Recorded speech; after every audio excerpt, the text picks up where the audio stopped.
ወረሕመቱላሂ ወበረካቱ። እንዴት ናችሁ? ሁሉ ሰላም? አልሐምዱሊላህ ኡስታዝ፣ ዛሬ እኛ ጋር ስላገኘን በጣም ደስ ብሎናል። ማሻአላህ፣ አላህ ይጠብቅህ፣ እድሜና ጤና ይስጥህ። ግን አፉ በለን አስቸገርን። ዛሬ ጾመኛ ሆነ እንግዲህ በዚህ ሰዓት። አብሽር አብሽር። እሺ፣ ጀዛከላህ ኸይር። አሰላሙ አለይኩም ወረሕመቱላሂ ወበረካቱ።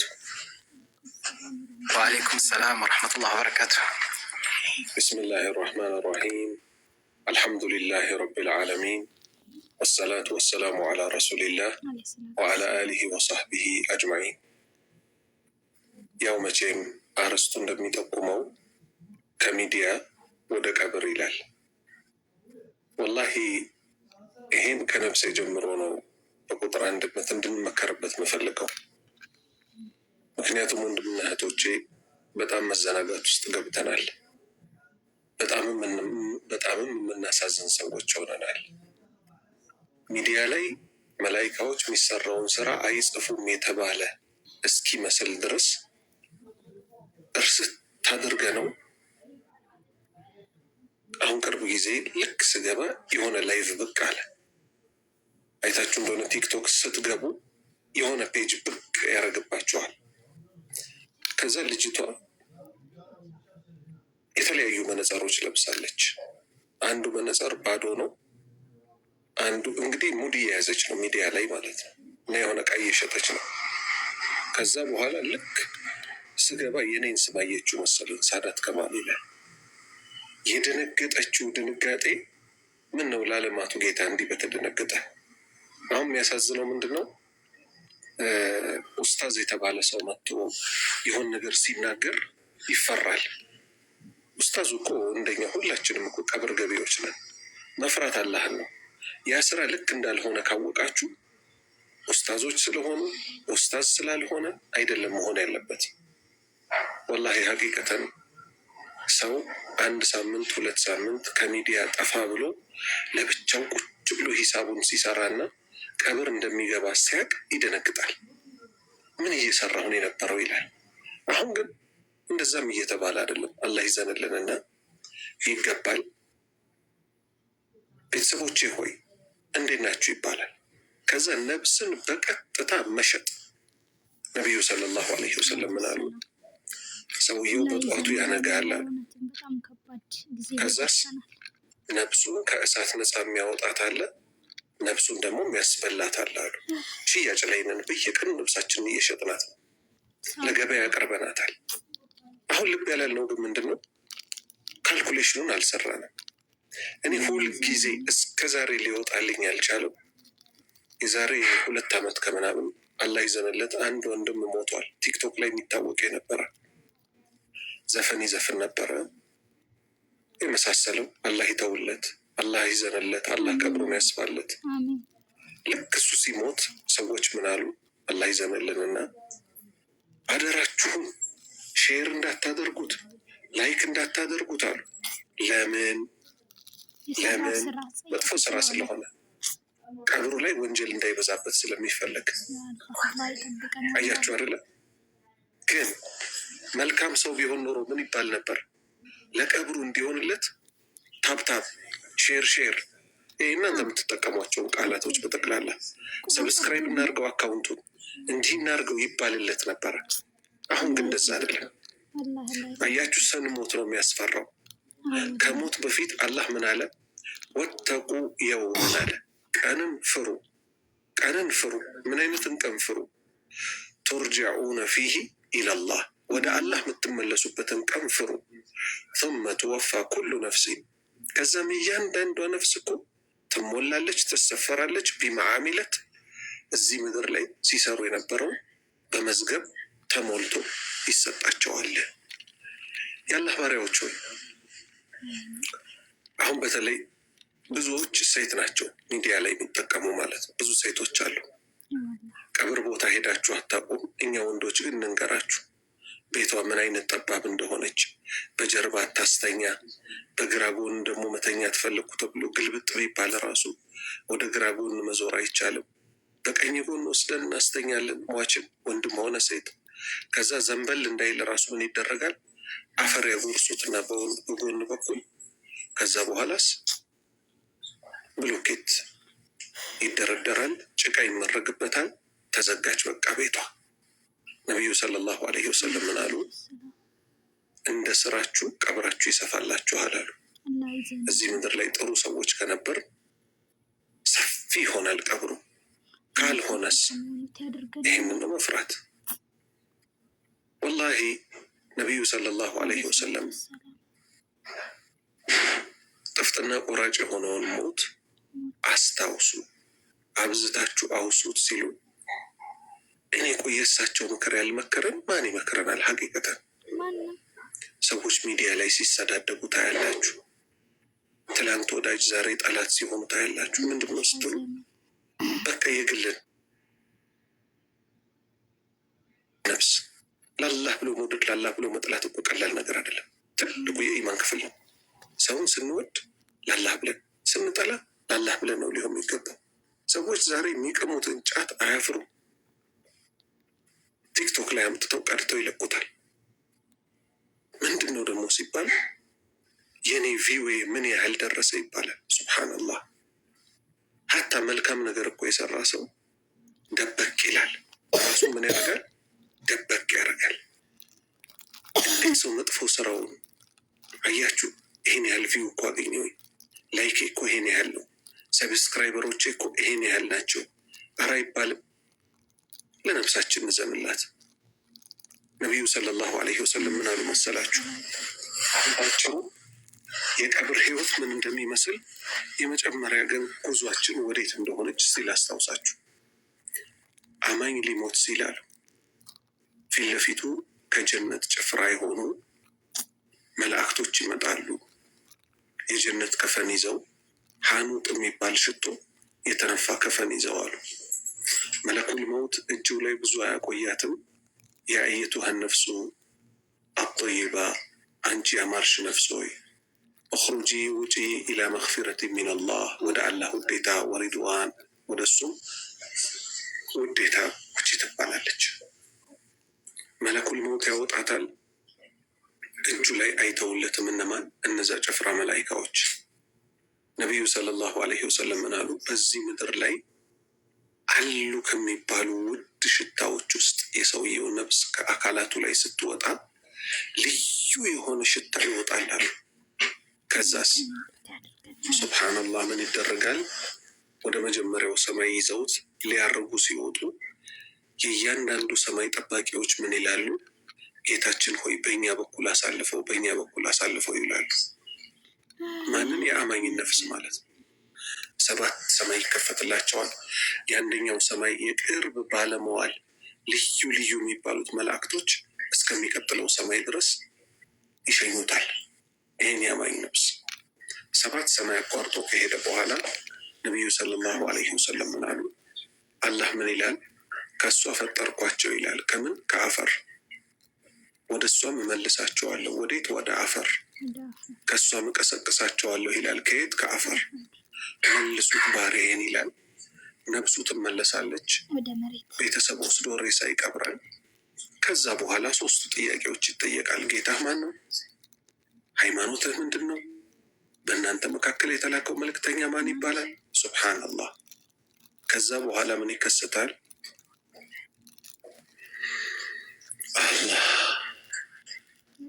3ቱም ጥያቄ ይመልሳል አማኝ ስለሆነ። እዛ ጠባብ ቀብር ውስጥ እኛ ወስደን ስንቀብረው እንግዲህ ይህንን አማኝ ምን አልነበረውም፣ በራሱ አንድ ሰው የሚያስገባ ቦታ እንኳን አልነበረም። እሱን ራሱ ገልበጥ የሚያደርግ ቦታ አልነበረም። ከመሆኑ ጋር ምን ይከሰታል? የሆነ ግለሰብ ቀብር ውስጥ ገብቶ ይቆማል አሉ ነቢዩ ሰለላሁ ዐለይሂ ወሰለም። ቤተሰብ ቀብሮት ሄዷል ይሄን ግለሰብ። ከዛ ምን ይባላል አሉ? አብሽር ቢለዲ የሱሩክ ይለዋል። ማን? ይሄ ግለሰብ ለሟቹ አማኝ በሚያስደስትህ ነገር ተበሰር ይለዋል። አብሽር ከአላህ በሆነ ውዴታ ተበሰር ይለዋል። እኔ እኮ አንተን አላቅህም፣ እዚህ ዱንያ ላይ ከመጥፎ ነገር በጣም የዘገየ መጥፎ ነገር ላይ አትወድቅም ነበር በብዛት ለጥሩ ነገር በጣም ችኩል የነበርክ ሰው ነበርክ። በዚህ ነበር ማቀህ። ፈጀዛከ አላሁ ኸይረል ጀዛ፣ አላህ መልካም ምንዳህ ይለዋል። አማኙ ግራ በመጋባት ምን ይላል? መን አንተ ማነህ ይለዋል። ፊትህ በጣም በብስራት የመጣ ማነህ አንተ ሲለው እኔ መልካም ስራህ ነኝ ይለዋል። ሱብሃንአላህ። እችን የፈለግኩበት እዚህ ምድር ላይ የሰራናት ስራ ቀብር ውስጥ ትጠብቀናለች። ወንድምና እህቶች ግን ዛሬ ሂሳቡን እንስራው። እየሰራን ያለነው ስራ ጤነኛ ነው? ወንጀል እንደሆነ እኮ ደግሞ እናውቃለን። በተለይ ቲክቶክ ላይ የሚሰራው ስራ በምን ያውቃሉ ወንድምና እህቶች?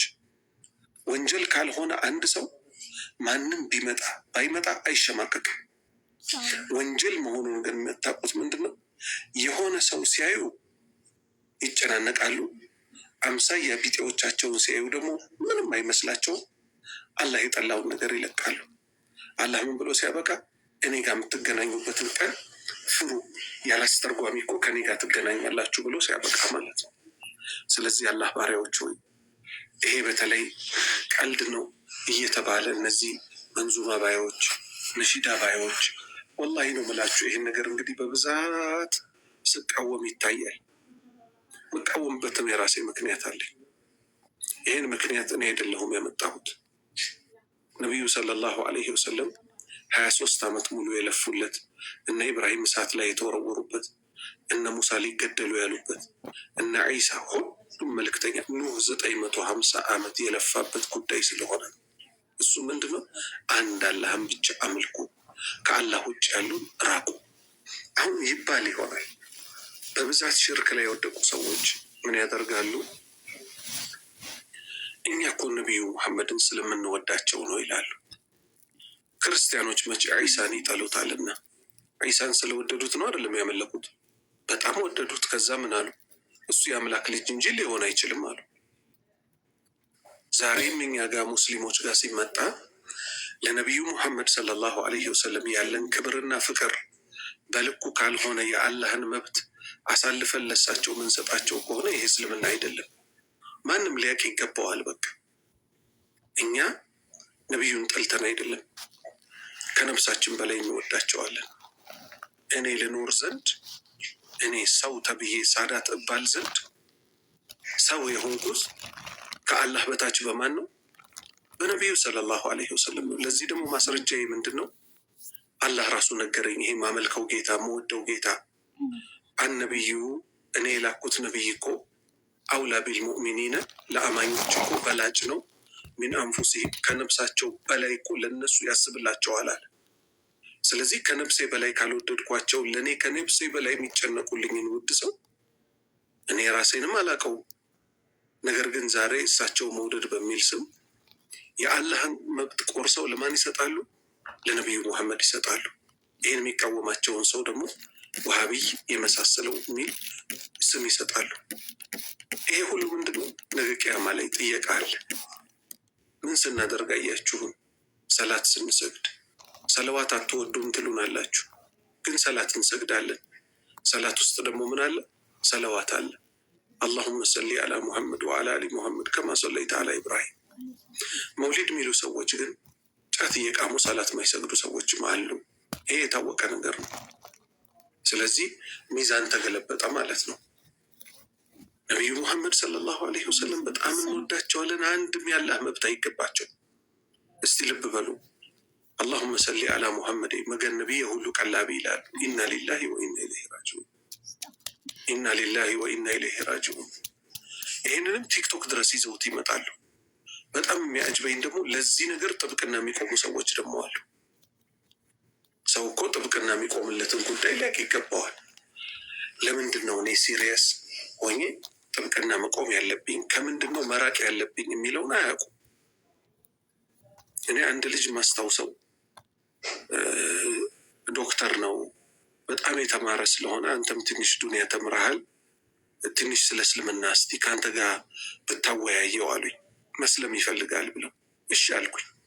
ከዛ ወሬ ጀመር። ተውሂድ ይባላል ዋና የእስልምና መልእክቱ ተውሂድ ነው፣ እንደዚህ ነው እንደዚህ ነው ስለው እሱ ምን አለኝ መጨረሻ ላይ በእስልምና ውስጥ እስልምናን ብቀበል ነቢዩ መሐመድን ግን አላመልክም አይደል አለኝ። አታመልክም አልኩት። እርግጠኛ ነህ አለኝ። አዎ አምልኮ አይገባቸውም፣ እሳቸው ለአላህ ብቻ ነው አምልኮ የሚገባው፣ እሳቸውን ለላከዋል።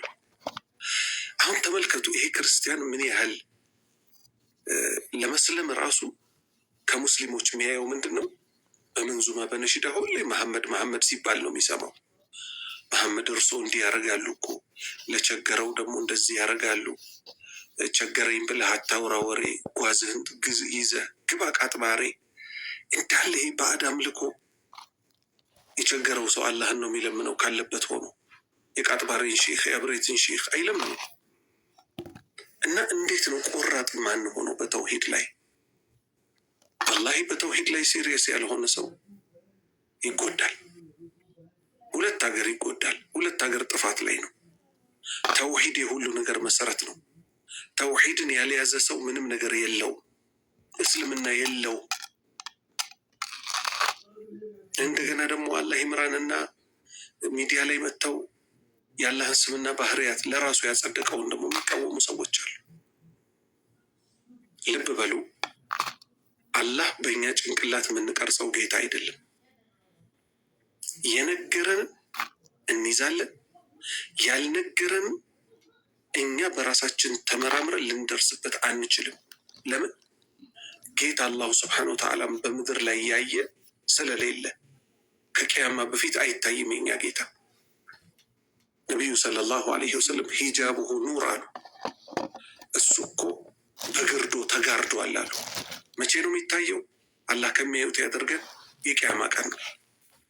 ስለዚህ አላህ ባሪያዎች ሆይ ከእኛ ምን ይጠበቃል?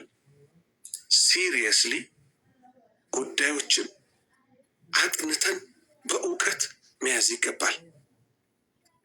ምሳሌ ተውሂድ ምንድን ነው? ሽርክ ምንድን ነው? ሱና ምንድን ነው? ቢድዓ ምንድን ነው? ዝሙት ምንድን ነው? ትክክለኛው ትዳር ምንድን ነው? ኒካህ በምን ይመሰረታል? ኒካህ በምን ይፈርሳል? እንዲህ ያለን እያንዳንዱን ጉዳይ ጠይቀን ማንሰራ ከሆን እንጎዳለን። ምሳሌ ሰሞኑን በጣም ትልቅ ጭቅጭቅ ያስነሳ ነገር አለ። እሱ ምን ሆኖ ተገኘ? በኢንተርኔት ትዳር ማፈላለግ ይቻላል ወይስ አይቻልም የሚል ተነሳ። በዚህ በኩል ያሉ ወንድሞች ይፈቀዳል አሉ። በዚህ በኩል ያሉ ወንድሞች በፍጹም ይሄ አይፈቀድም፣ ክልክል ነው አሉ። አሁን በዚህ ሰዓት አቋም ብሎ የያዘ ሰው ድርቅ ብሎ መሄድ እኮ አይደለም። አንዱ ያላየው ሌላው ያያል። ማስመር ያለብን ነገር እኛ መልካም ያልነው ነገር ሁሉ መልካም ነው ማለት አይደለም። እኛ በልባችን ስለተመኘን ብቻ አንድ ነገር መልካም አይሆንም።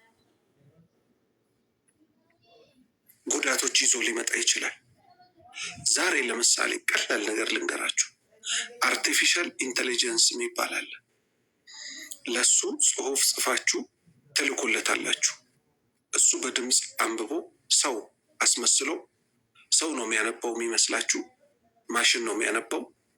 የነ ኢብን ባዝ ከ15 ዓመት በፊት የሞቱት ዑለማ ቴክስት ተሰጠው፣ የእሳቸው ፈትዋ አስመስሎ ሌላ ፈትዋ ተለቀቀ። ከእሳቸው ከ10 ምናምን ዓመት ሞት በኋላ ማለት ከ20 ዓመት ሞት በኋላ ማለት ነው። ይሄ ከሆነ ልብ በሉ፣ ዛሬ የሆነ ሰው ገብቶ ጥሩ ፐርሰናሊቲ እኮ ማሳየት ቀላል ነው። ማንነቱ ማይታወቅ ላይሰግድ ይችላል፣ ምን ላይል ይችላል። ሙስሊም እህቶችን የትም ቦታ ማደን የማይችለው ሰውዬ አረ በኦንላይን እኮ ባልና ሚስት እኮ እናገናኛለን በነፃ ያሉ ሰዎች አሉ ሲባል እዛ ሄጄ እስቲ ደግሞ ትንሽ ፈታ ልበል ይላል። ሴት እህቶቻችን ቁም ነገር አስበው ነው የሚመጡት። ኢቭን ንጽጽር ላይ የሚሰሩ ክርስቲያኖች እኮ ሊሆኑ ይችላሉ። ንጽጽር ላይ የሚሰራ ሰው ስለ እስልምና ወይም ስለዛ እሱ መልስ ሊሰጥበት ስለሚፈልገው ሃይማኖት የሆነ ነገር ያውቃል። ገብቶ አሰላሙ አለይኩም አያተል ኩርሲ ላይ እንደሚለው እኔ እኮ አያተል ኩርሲ በጣም ትመቸኛለች ከቁርአን አንቀጾች ሁሉ እኮ አንደኛው እሷ ናት ምናምን ብሎ ሴት እህቶቻችንን ከቀረቡ በኋላ ሌላ ነገር ውስጥ ቢገባ ማን ነው ተጠያቂ? ነቢዩ ሰለላሁ ዐለይሂ ወሰለም አንድ ሴትና አንድ ወንድ ለሴት ልጅ መሕረሟ የእሷ ጠባቂ በሌለበት እንዳይገናኙ ብለዋል። አሁን ግን ምንድን ነው እየሆነ ያለው ሚዲያ ላይ ወንድና ሴትን ምሳሌ አሁን እንግዲህ አፉ በሉኝ ስም ልጠራ ነው። አሲያ ያለች እና የአሲያ ግሩፖች አሉ ይህን ስራ እንሰራለን የሚሉ። አሲያ ትዳር ቢኖራትም እኔም ትዳር አለኝ ለምሳሌ እኔና አሲያ ግን ለብቻችን የሆነ ነገር ውስጥ ከሆን ሁለታችንም ትዳር አለን የሚለውን አስምሩበት። ሁለታችንም አጅነቢ ስለሆን ግን ወንጀል ውስጥ እንወድቃለን። ወንጀል ነው። ለብቻ ገለል ማለት አንችልም። ልብ በሉ ልብ በሉ። እኔም እሷም ባለትዳር ከመሆናችን ጋር ዛሬ ወንድና ሴት የማይተዋወቁ ሚዲያ ላይ ሁለት ወንድና ሴቶችን ስታገናኝ ያ ወንዱ ለአሲያም ጭምር ምኗ ነው አጅነቢዋ ነው የሚሆነው። ለምን አሲያ አሚር ተደርጋ አልተመረጠችም? የሸሪዓ ቃዲ ዳኛ ብቻ ነው የኡማው ምንም የሆነው ኃላፊነትና ወስዶ። በደንብ ተረዱኝ ይሄን ነጥብ። የሸሪዓ ዳኛ የሆነ ሰው ከሆነ ግን ምን ይሆናል? ኃላፊነትና ወስዶ አባት የሌላቸውን ማጋባት ይችላል።